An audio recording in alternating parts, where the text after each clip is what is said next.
Professor Peterson, Professor Krokamp, honorable guests, I am so honored to be here today with you.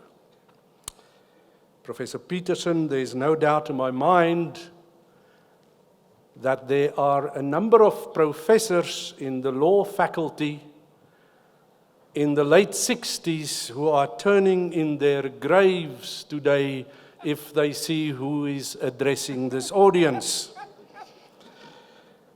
You know, a few years ago, the then chairman of Capitec, he's a good friend of mine, he was asked to address the final year's LLB students at Stellenbosch University. They've had a smart black tie dinner that evening. The theme of the occasion was choices. The dean introduced him and he started by showing them the speech he prepared. And then he took another printed paper from his other pocket.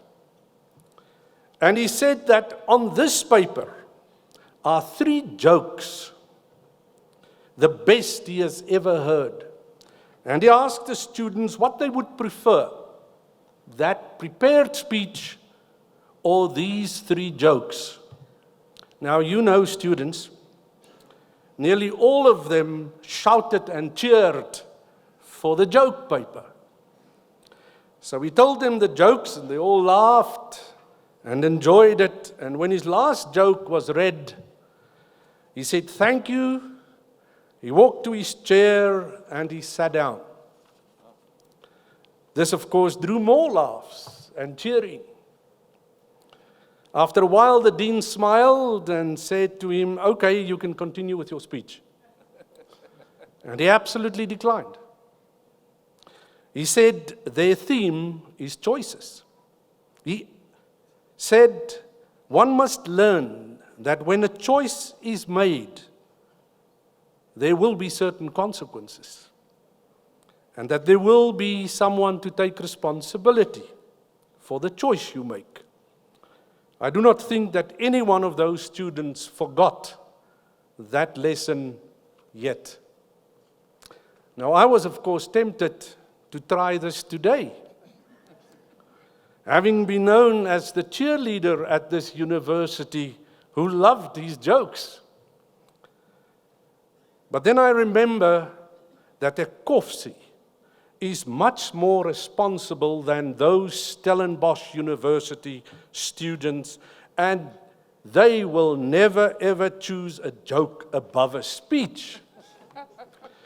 But I decided to at least try and accommodate in my speech the same promise Henry VIII made to his 5th wife on their wedding night when he said, "I won't keep you long." Thank you for this great honor to celebrate with a specific group's achievement in receiving their advanced certificates and national professional diplomas. I'm thrilled to share this occasion because this group is the most important group of persons in this impressive hall today. Not for the degrees or diplomas you so rightly deserved. No, they are more important in our country today than Professor Peterson, the other professors, and all the lecturers of this specific special university. And I say this with all the sincerity I can muster. Recipients of these advanced certificates and national professional diplomas, you have made your choice, and you are now responsible to go back to your respective schools and colleges and teach a young generation waiting for your guidance and mentorship that will lift their skills and hopes to a level that will allow them to attend a higher education institution like Kovsies in the very near future. President Ramaphosa said this last week of your discipline if we are to ensure that within the next decade, every 10-year-old will be able to read for meaning, we will need to mobilize the entire nation behind a massive reading campaign. Now, this is the clearest statement on education priorities perhaps ever made in this country, recognizing that 78% of children are left behind by grade 3 because of poor reading comprehension. This is one of the biggest barriers to transformation and progress. If you are not going to be successful with your task, Professor Peterson, his professors and lecturers of this university cannot implement their role when taking over from you to provide this country with the men and women to fulfill the dreams of President Ramaphosa and all those South Africans to build and manage inter alia, bullet trains, and smart cities. I believe absolutely in that vision of the President announced last week. My mentor, Dr. Anton Rupert, taught me, he who does not believe in miracles is not a realist. Some laughed at him when he started the Peace Parks Foundation to establish international cross-border parks in the 90s. Today, the world has 179 registered cross-border parks linking 213 countries around the world. What a time to be alive. Despite the front pages of newspapers giving us some real bad news every day. When one celebrates, you do not need to be reminded again and again of bad news. There's a time for everything, and the time for celebration is today. We must cheer and sing. You know, I still remember the song our great house mama taught me on the farm when I was 6 years old, when a celebration was on hand. Do you want to hear that song? Yes. Lerato la yeso lia makatsa, makatsa, makatsa. Lerato la yeso lia makatsa luri.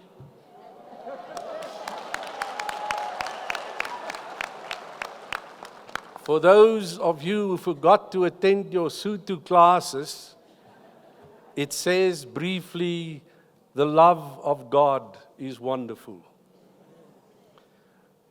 The discipline you are representing asks for life lessons that can be conveyed to that new generation of young scholars that will be looking at you as teachers in a very different way than the way an employee looks at an employer. I had 4 heroes in my life. I mentioned already the first one, Dr. Anton Rupert. The next two have been school teachers.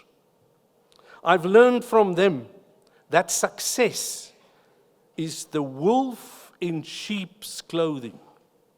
It boosts egos and drives a wedge between appearance and reality. When we succeed, we believe everything went according to plan. When we think we're destined for greatness, we start blaming others if things don't go as planned.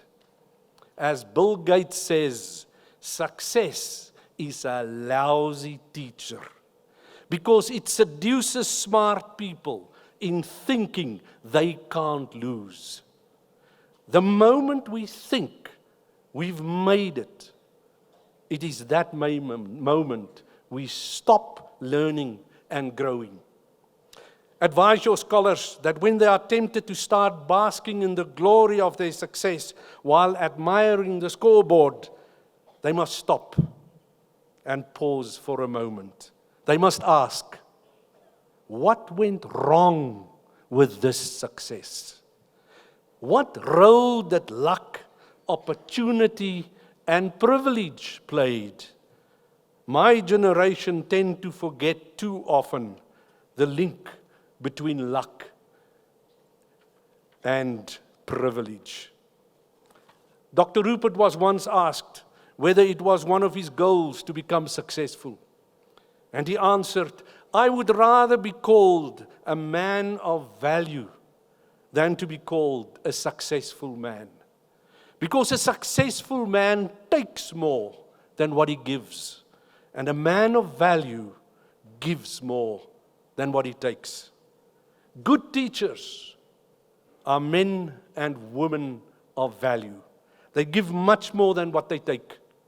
I thank you now in advance for the role you are going to play in the lives of our children in the next 10 years. I was asked to head a strategic and marketing committee to get Table Mountain to be elected as one of the world's 7 wonders of nature in 2011. 5 years before that, the world voted for the new 7 man-made wonders of the world. I learned from the Swiss organization of the new 7 wonders that the tourism numbers to those 7 man-made wonders increased within 4 years after their election by between 300 and 400%. It is an established fact that for every 8 tourists visiting a developing country, they create 1 job.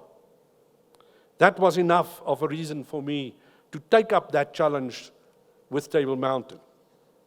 I did not study or research what those 7 man-made wonders did to be elected. I researched those who failed and came in at number 8 to 14. One learns more from failures than from successes. And as Dr. Rupert taught me, when you must make a plan, always think first of the opposite of the obvious. Always think first of the opposite of the obvious. The Eiffel Tower was number 8 in this category of man-made wonders. The French were so arrogant that they did not even build a local support team, nor did they make any effort to convince the local French community to vote for their own. They just believed that everyone will anyhow vote for the Eiffel Tower. Well, a large number did. There's more Japanese and Koreans who voted for the Eiffel Tower than the French themselves. But that was not enough. And they came 8th. They were furious. But it was too late. That fact of failure inspired me and our team. We had a great advantage to use unity within our local support organization. We were the only country at that stage to call on 3 living Nobel Peace Prize winners to be the ambassadors of that organization, namely Mr. Nelson Mandela, Bishop Tutu, and Mr. de Klerk. I approached them, and they immediately said yes. The support through them in this country was enormous. I can entertain you on the voting story for a long time. Suffice to say, we made it in a voting pool exceeding 1 billion international internet and cell phone voters. Table Mountain is today one of the 7 wonders of nature, the only one in the middle of a city. Since the announcement in November 2011, the cable car has recorded every month a new record for tourists visiting the mountain, the majority being international visitors. In 2010, we gave the SA National Parks 8 million rand from the income. Last year, we gave them 44 million rand.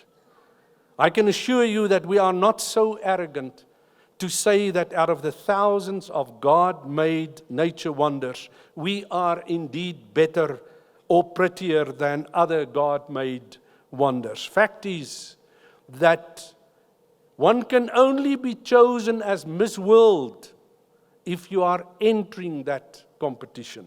Not all the nature areas entered. We did, and we won one of those 7 spots available. I am not a fan of those advising that one should think out of the box. I believe we should look in your own box. You know your box the best. I want to close. I recently read that the professor at Stanford University's class on entrepreneurship divided his class group into different teams and gave each team $5 in funding. Their assignment was to make as much money as possible within 2 hours, and then to give a 3-minute presentation on the outcome. Typical ventures ranged from using the money to buy materials for a makeshift car wash, or a lemonade stand, or just to go and buy the lottery ticket, or to put it on red on the roulette table. The teams that made the most money did not use the $5 at all. They realized that the $5 is just a distracting element and essentially a worthless resource. So they ignored it. Instead, they reframed the problem more broadly as, what can we do to make money if we start with absolutely nothing? One particular successful team ended up making reservations at popular local restaurants and then selling the reservation times to those who wanted to skip the wait and the queue. But the team that made the most money not only questioned why they should use the $5 at all, but they also ignored the 2-hour period. Instead, they focused on their 3-minute presentation to all the entrepreneurs at Stanford University. You know what they did? They sold their 3-minute slot to a recruitment company interested in recruiting Stanford University students, and they walked away with $650 each.